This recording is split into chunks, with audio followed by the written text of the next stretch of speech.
வணக்கம். வரலாறு அறிவோம் நிகழ்ச்சியில் உங்களை சந்திப்பது நான் ஐசக். ஆற்காட்டு படைகளில் ஒரு போர் வீரராகவும் பிற்காலத்தில் கிழக்கிந்திய படைகளுக்கு ஒரு முக்கிய தளபதியாகவும் தலைவராகவும் விளங்கியவர் இவர். ஆம், முகமது யூசுப் கான் அவர்கள்தான். இன்று அழைக்கப்படும் மருதநாயகம் பிள்ளைதான் முகமது யூசுப் கான். இவரை பற்றி வரலாற்றில் நாம் காண இருக்கிறோம். வாருங்கள். மருதநாயகம் பிள்ளை என்றழைக்கப்பட்ட முகமது யூசுப் கான் ஆற்காட்டு படைகளில் போர் வீரராகவும் பிற்காலத்தில் கிழக்கிந்திய படைகளுக்கு படைத்தலைவராகவும் விளங்கியிருக்கிறார். 1725ஆம் ஆண்டு ராமநாதபுரம் மாவட்டம் முதுகுளத்தூர் தாலுகா கீழப்பனையூரில் சைவ வெள்ளாளர் குடும்பத்தில் பிறந்தவர் இவர். ஆங்கிலேயரும் ஆற்காட்டு நவாப்புகளும் தமது எதிரிகளான தமிழகத்தினை சேர்ந்த பாளையக்காரர்களுக்கு எதிராக மருதநாயகத்தினை போரில் ஈடுபடச் செய்தனர். பிற்காலங்களில் மதுரை நாயக்கர்களின் ஆட்சி முடிவடையும் காலகட்டத்தில் மதுரையை ஆளும் அதிகாரத்தினை ஆங்கிலேயர் இவருக்கு அளித்தனர். தம் வாழ்நாளின் இறுதியில் கிழக்கிந்திய கம்பெனியின் ஆட்சியாளர்களுக்கு எதிராக செயல்பட்டாராம். அக்டோபர் 15, 1764ஆம் ஆண்டில் மதுரை சம்மட்டிபுரம் பகுதியில் ஆங்கிலேயர்களால் தூக்கிடப்பட்டார் மருதநாயகம் பிள்ளை என்ற வரலாறு அன்று உள்ளது. ஆனால் இவரை பற்றி இப்பொழுது வரும் நிகழ்வில் நாம் காணப்போகிறோம். சிவகங்கை அருகே உள்ள பனையூர் என்ற கிராமத்தில் சைவ வெள்ளாளர் குடும்பத்தில் 1725ஆம் ஆண்டு பிறந்தார். இவர் இளம் வயதிலேயே தனது பெற்றோரை இழந்ததால் இஸ்லாமியர் ஒருவரால் மதம் மாற்றப்பட்டு வளர்க்கப்பட்டார். இஸ்லாமிய சமயத்திற்கு மாறியதன் காரணமாக முகமது யூசுப் கான் என்று அறியப்பட்டார். இளமை கல்வி அறிவு இல்லாத யாருக்கும் அடங்காத மருதநாயகம் சிறுவயதில் பாண்டிச்சேரி சென்றார். அன்றைய பிரெஞ்சு கவர்னர் மான்சர் காக்லா வீட்டில் வேலைக்காரனாக சேர்ந்திருக்கிறார். சில காலம் கழித்து வேலையிலிருந்து நீக்கப்பட்டு தஞ்சைக்கு சென்று படைவீரனாக சேர்ந்திருக்கிறார். தஞ்சையில் தளபதி பிரட்டன் யூசுப் கானுக்கு கல்வி கற்றுக் கொடுத்திருக்கிறார். தனது ஆர்வத்தால் தமிழ், பிரெஞ்சு, போர்த்துகீசியம், ஆங்கிலம், உருது ஆகிய மொழிகளை கற்றுத் தேர்ந்திருக்கிறார். அங்கிருந்து நெல்லூருக்கு மாற்றப்பட்டார். அங்கு தண்டல்காரனாக, ஹவில்தாரராக, சுபேதார் என பதவியும் வகித்திருக்கிறார். எப்படியும் ஒரு நாட்டுக்குள் போர் நடக்காமல் இருக்காது. ஆம், அன்றைய காலகட்டங்களில் போர் என்பது பொங்கல் சாப்பிடுவது போல் நடக்கும். ஆம், அன்று ஆங்கிலேயர்களுக்கும் பிரெஞ்சுக்காரர்களுக்கும் இந்தியாவை படையெடுத்து இந்திய நாட்டில் நாடு பிடிக்க வேண்டும் என்று ஆசை இருந்தது. அதனால் போர் நடந்தது. அப்படி ஏன் இந்தியாவை அவர்கள் போர் தொடுக்க வேண்டும்? ஆம், இங்குதானே முப்போகமும் விளைகிறது. அதனால் என்னவோ இங்கு இருக்கும் அனைத்து ரத்தினங்களையும் எடுத்து செல்வதற்காக போர் நடந்திருக்கலாம். அங்கு என்ன நடந்திருக்கும் என்பதை இப்பொழுது காணலாம். இவர் போரில் பங்கு பெற்றதும் 1750களில் ஆங்கிலேயருக்கும் பிரெஞ்சுக்காரர்களுக்கும் இந்தியாவில் நாடு பிடிக்கும் போர் நடந்து கொண்டிருந்த நிலையில், அதே நேரத்தில் 1751இல் ஆற்காட்டு நவாபு பதவிக்கு முகமது அலிகான் வாலாஜாவிற்கும் சந்தா சாஹிப்பிற்கும் இடையே போட்டியும் போரும் மூண்டன. முகமது அலிகான் வாலாஜா திருச்சிக்கு தப்பிச் சென்று ஆங்கிலேயர்களிடம் சரணடைந்திருக்கிறார். சந்தா சாஹிப்பின் தாக்குதலை ராபர்ட் கிளைவ் தலைமையில் ஆங்கிலேயர்களை முறியடித்தார்களாம். சந்தா சாஹிப்பிற்கு ஆதரவாக பிரெஞ்சு படை தளபதி தூப்ளே இருந்திருக்கிறார். ஆற்காடு மீட்பதற்காக சந்தா சாஹிப் தனது மகன் ராசா சாஹிப் தலைமையில் 10,000 படைகளை அனுப்பினாராம். இவர்களுக்கு உறுதுணையாக நெல்லூர் சுபேதாராக இருந்த யூசுப் கான் இருந்தார். யுத்தத்தில் பிரெஞ்சு ஆதரவளித்த சந்தா சாஹிப்பின் படை தோல்வி கண்டது. ஆங்கிலேயர்கள் முகமது அலிகான் வாலாஜாவை நவாபாக நியமித்தனர். இதற்கு கைமாறாக மதுரையிலும் நெல்லையிலும் வரி வசூலிக்கும் உரிமையை கிழக்கிந்திய கம்பெனிக்கு கொடுத்தார் நவாபு. அங்கு போர்கள் நடக்கும் பொழுது பாளையக்காரர்களுக்கும் முகமது யூசுப் கான் அவர்களுக்கும் நடந்த போர் என்ன, அந்த போரினால் ஏற்பட்ட விளைவு என்ன, அங்கு முகமது யூசுப் கான் அதாவது மருதநாயகம் பிள்ளைக்கு ஏற்பட்ட பிரச்சனைகள் என்ன என்பது இப்பொழுது பார்க்க போகிறோம். 1755 ஆண்டுகளில் மதுரை நெல்லை பாளையக்காரர்களுடன் போரிட தளபதி அலெக்சாண்டர் கரேனுடன் யூசுப் கான் அனுப்பி வைக்கப்பட்டாராம். 1755 ஆண்டில் சின்ன அழகுமுத்துக்கோனை பெருமாள் கோவிலின் முன்பு தோற்கடித்து கொன்றார்கள். 1757 கட்டாளாங்குளத்தின் மன்னராக இருந்து வீர அழகுமுத்துக்கோனையும் அவரது 6 தளபதிகளையும் நடுக்காட்டூரில் முகமது யூசுப் கான் பீரங்கியால் சுட்டு கொன்றாராம். இவரது வீரமரணம் பாளையக்காரர்களுக்குள் எழுச்சியை ஏற்படுத்தியதும் மறவர் பாளையத்தை தாக்கி வெற்றி கொண்டார். பாளையக்காரர் பூலித்தேவனை தோற்கடித்தார். தெற்கத்தி பாளையக்காரர்களை அடக்கி கப்பம் பெற ஆங்கில கிழக்கிந்திய கம்பெனியர்களுக்கும் ஆற்காடு நவாபுக்கும் உதவி புரிந்தனர்களாம். 1757 மதுரை ஆளுநராக ஆங்கில கிழக்கிந்திய கம்பெனியரால் நியமிக்கப்பட்டார்.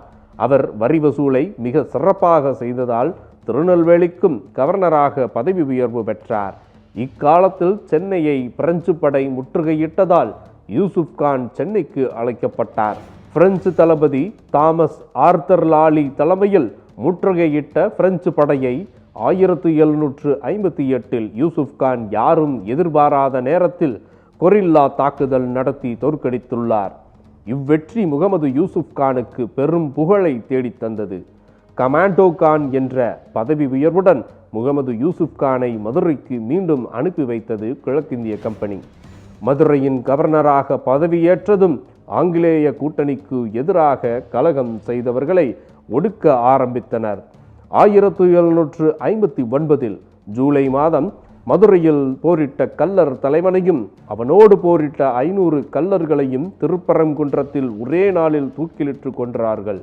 இவர் கொடுக்கும் தண்டனை மற்ற பாளையக்காரர்களுக்கு பயத்தை உண்டு பண்ணவும் செய்திருக்கிறார் அன்று. இப்படி பல பிரச்சனைகள் போர்களில் மூண்டு கொண்டிருக்க அங்கு அண்டை மாநிலங்களிலிருந்தும் அண்டை ஊர்களிலிருந்தும் சிலர் உதவி புரிகின்றனர். அப்படி யார் யாரெல்லாம் உதவி புரிகின்றனர்? அங்கு நடக்க போகும் போரில் ஒருவர் இறக்க நேரிடுகிறது. அப்படி அந்த கான் சாஹிப்பின் இறுதி நாட்கள் கூட எப்படி இருந்தது என்பதை இப்பொழுது காணலாம். 1763 செப்டம்பர் மாதம் காலோனல் மேன்சன் தலைமையில் மதுரையை தாக்கினர். தஞ்சை, திருவிதாங்கூர், புதுக்கோட்டை, ராமநாதபுரம், சிவகங்கை பாளையங்கள் கம்பெனியருடன் கைகோர்த்திருக்கின்றனர். மழையின் காரணமாக தாக்குதல் நிறுத்தப்பட்டது. மீண்டும் கம்பெனி படையுடன் நவாபுவின் படையும் இணைந்து 22 நாட்கள் தாக்குதலை தொடுத்தனர். 120 ஐரோப்பியர்களும் 9 அதிகாரிகளும் மாண்டிருக்கின்றனர். கம்பெனியர் படை நிலை குலைந்து பின்வாங்கியது. மீண்டும் சென்னை, பம்பாய் பகுதிகளிலிருந்து அதிக படைகள் நவீன ஆயுதங்கள் தருவித்து மதுரை மேஜர் பிரஸ்டன் தலைமையில் தாக்குதல் தொடங்கினர். முதலில் நத்தம், கள்ளநாட்டில் பாதை காவல்கள் அனைத்தையும் கைப்பற்றினர். 1764 ஜூன் மாதம் கான் சாஹிப்பின் மதுரை கோட்டை மீது கம்பெனி படைகளும் நவாபின் படைகளும் முற்றுகையிட்டன. கோட்டையை தகர்க்க முடியவில்லையாம். கும்பினியர் படையில் 160 பேர்கள் பலியாகி இருக்கின்றனர். தாக்குதல் மூலம் தோற்கடிக்கும் சாத்தியங்கள் குறைவு என கருதினர். எனவே கோட்டைக்கு செல்லும் உணவை நிறுத்தினர். பிறகு குடிநீரை நிறுத்தியிருக்கிறார்கள். இதனால் கோட்டைக்குள் இருந்த படையினருக்கும் மக்களுக்கும் சோர்வும் குழப்பமும் பயமும் ஏற்பட்டிருக்கின்றன. 1764 அக்டோபர் மாதம் 13 முகமது யூசுப் கான் தொழுகையில் ஈடுபட்ட போது சீனிவாசராவ், பாபா சாஹிப், மார்சன்ட் இன்னும் சிலர் யூசுப் கானை அவரது டர்பன் கொண்டு கட்டி போட்டு விட்டனராம். விவரம் அறிந்து யூசுப் கானின் மனைவி சிறு படையுடன் வந்தாலும் வஞ்சகர்களிடம் வெற்றி பெற முடியவில்லை. எனவே யூசுப் கான் கும்பினி படைகளிடம் ஒப்படைக்கப்பட்டிருக்கிறார். அதாவது 15/10/1764 மதுரையில் உள்ள கம்பெனியாரின் இராணுவ முகாம் முன்பு ஆற்காட்டு நவாபால் மதுரை சம்மட்டிபுரத்தில் உள்ள மரத்தில் தூக்கிலிடப்பட்டிருக்கிறார். அவரை கண்டு அஞ்சு நடுங்கிய கும்பினியர்களும் நவாபும் அவரது தலையை திருச்சிக்கும், கைகளை பாளையங்கோட்டைக்கும், கால்களை தஞ்சைக்கும், திருவிதாங்கூருக்கும் அனுப்பி வைத்திருக்கின்றனர். உடலை தூக்கிலிட்ட சம்மட்டிபுரத்தில் புதைத்தனர். 1808 40 ஆண்டுகளுக்கு பிறகு அவரது உடல் புதைக்கப்பட்ட சம்மட்டிபுரத்தில் தர்கா ஒன்று ஷேக் இமாம் என்பவரால் எழுப்பப்பட்டு அது இன்றும் கான் சாஹிப் பள்ளிவாசல் என அறியப்பட்டு தொழுகை இன்று வரை நடைபெற்று கொண்டுதான் இருக்கிறது வரலாற்றில் இன்றும். இப்படி போர்களில் பலர் வீழ்ந்திருக்கலாம், சிலர் மாண்டிருக்கலாம். ஆனால் அங்கு வீரமும் திறமையும் போற்றப்படுகிறது. அப்படி அந்த திறமைக்குள் என்னென்ன சவால்கள் எல்லாம் நிறைந்திருக்கிறது என்பதை வரலாற்றில் நாம் படித்துத்தானே தெரிந்து கொள்ள முடியும். ஆம், அப்படி சில நினைவிடங்கள் கூட இன்று வரை வரலாற்றில் உண்டு என்பது இந்த இடத்தில் அழுத்தமாக வரலாறு நமக்காக கொடுக்கப்பட்டுள்ளது. இவர்களுக்கும் பெயர் சொல்லும் அளவில் நினைவிடங்கள் இருக்கிறதா என்றால் ஆம், இருக்கிறது. திருவில்லிபுத்தூர் வத்திராயிருப்பு அருகே முகமது கான்சாஹிபுரம் என்று அழைக்கப்பட்ட ஊரே தற்போது கான்சாபுரம் என்று அழைக்கப்படுகிறது. நெற்கட்டான் செவ்வலுக்கு தென்புறம் ஒரு பெரிய மேடு இருக்கிறது. இப்போது அந்த இடத்தை கான்சாமேடு என்று அழைத்து வருகின்றனராம். முகமது யூசுப் கான் மக்களால் கான்சாஹிப் என்று அழைக்கப்பட்டார். மதுரையில் சில தெருக்கள் அவரது பெயரால் அமைந்திருக்கின்றன. இன்றும் மதுரை தெற்கு மாசி வீதிக்கு தெற்கு வெளி வீதிக்கும் இடையில் உள்ள கான்சாமேட்டு தெரு இவரின் பெயரை சொல்லிக் கொண்டிருக்கிறது இன்றளவும். மதுரை கீழவெளி வீதிக்கும் ராமநாதபுரம் சாலைக்கும் 3 சாலைக்கும் இடையில் உள்ள இடம் இவர் பெயரால் கான்பாளையம் என்றழைக்கப்படுகிறது. வீராணம் ஏரியிலிருந்து பாசனத்திற்காக வெட்டப்பட்ட இடம் இவர் பெயரால் கான்சாஹிப் வாய்க்கால் என்று அழைக்கப்பட்டிருக்கிறது. இதுவரை நாம் கண்ட ஒவ்வொருவரும் தன்னகத்தே இந்திய நாட்டை பிடிக்க விடாது ஆங்கிலேயர்களிடமிருந்தும் இந்த பிரெஞ்சுக்காரர்களிடமிருந்தும் இந்திய நாட்டை காப்பாற்ற போராடியவர்கள் இவர்கள். அப்படி மிக முக்கிய பங்காற்றியவர் முகமது யூசுப் கான் என்று அழைக்கப்படும் மருதநாயகம் பிள்ளை. இவரது வரலாற்றில் இன்றும் ஆங்கிலேயர்களை எதிர்த்து போரிட்ட சுவடுகளும் வடுக்களும் வரலாற்றில் இன்றும் காயாது இருந்து கொண்டுதான் இருக்கிறது. ஆம், இதுபோன்று வேறொரு மன்னர்களை பற்றியும் வேறொரு தலைவர்களை பற்றியும் நாம் காண்போம். நன்றி.